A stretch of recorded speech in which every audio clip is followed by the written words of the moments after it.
एक ट्विट केलेलं होतं की सत्तेतल्या मित्रपक्षाची शिकार जी आहे ती पुढच्या महिन्यापर्यंत केली जाणार म्हणून. नक्की कोण कोणाची सत्तेत शिकार करणार आहे त्याबद्दल काही माहिती तुमच्यापर्यंत पोहोचली आहे का? कसं आहे की आता चर्चा जी सुरू आहे ऑपरेशन टायगरची चर्चा आहे. म्हणजे त्याचा अर्थ की जो पक्ष सत्तेत नाही त्या पक्षातले जे खासदार असतील नाही तर आमदार असतील हे सत्तेतला एखादा पक्ष त्या आमदारांना फोडलं जाईल नाही तर खासदारांना फोडलं जाईल अशी चर्चा आहे. पण ही चर्चा फक्त चर्चाच आहे असं मला तरी त्या ठिकाणी वाटतं. खरं तर आपण बघितलं तर खरात प्रकरण तर चुकीचं होतंच. त्या खरात प्रकरण हे समोर आलं ही चांगली गोष्ट झाली, त्याच्यावर कारवाई सुद्धा त्या ठिकाणी झाली पाहिजे. पण ती कारवाई होत असताना त्याच्या मागचा हेतू काय होता?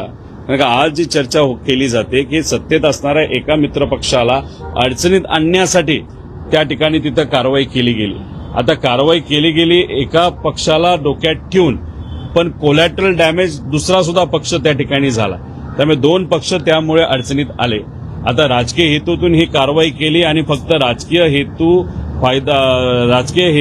फायदा घेण्यासाठीच ही कारवाईचा उपयोग केला जाईल का खऱ्या अर्थाने खरातावर त्या ठिकाणी कारवाई करून अशा घटना पुढे घडणार नाही हे बघितलं जाईल, हे आपल्याला बघावं लागेल.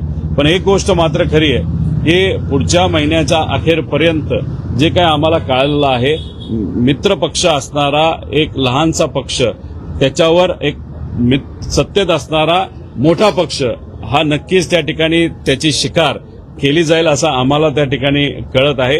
त्याच्यामध्ये आज मित्र असणारा पक्ष उद्या जाऊन काय त्याचं होईल हे येत्या काळामध्येच त्या ठिकाणी आपल्याला कळेल. पण ह्या ज्या कुरबुड्या आहेत त्या मोठ्या प्रमाणात या महिन्यात आणि पुढच्या महिन्यात सत्तेतल्या मित्रपक्षांवर केल्या जातील असं आम्हाला कळालेलं आहे. स्पेसिफिक एकनाथ शिंदेचे कॉल रेकॉर्ड म्हणजे सीडीआर असतील किंवा सुनील तटकरेंचे सीडीआर, रुपाली चाकणकरांचे सीडीआर, या सगळ्या माहित्या एका पाठोपाठ एक बाहेर येतात आहेत. खरं तर भाजपकडनंच हा सगळा प्रयोग केला जातोय का असं वाटतंय?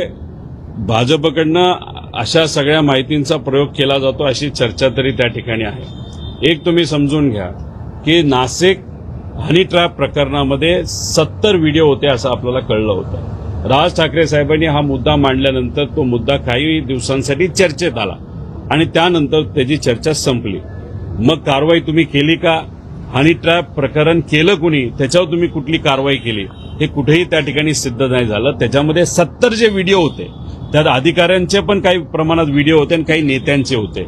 मग त्या व्हिडिओचा वापर करून त्या अधिकाऱ्यांना तुम्ही कुठेतरी दबाव आणताय आणि त्यांच्याकडनं सत्तेतल्या काही लोकांची कामं करून घेताय का? काही राजकीय पण कामं असतील ज्याच्यामध्ये विरोधकांचं कुठेतरी अडचण आणायची असेल वगैरे.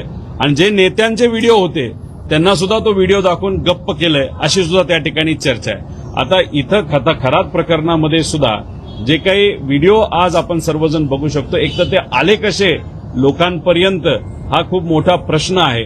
पण मग येत असणारे व्हिडिओ जर आपण बघितले तर सामान्य लोकांचे नाहीतर काही ठराविक अराजकीय लोकांचे व्हिडिओ बाहेर त्या ठिकाणी येतात. पण आम्हाला जे कळालंय की राजकीय लोकांचे सुद्धा व्हिडिओ आहेत आणि खास करून काळी जादू करणाऱ्याचे व्हिडिओ त्याच्यामध्ये आहेत, ते मात्र त्या ठिकाणी बाहेर येत नाही. त्यामुळे व्हिडिओचं फक्त राजकारण केलं जातंय, दबाव तंत्र आणलं जातंय, ब्लॅकमेल केलं जातंय असं आम्हाला त्या ठिकाणी आता तरी वाटतंय.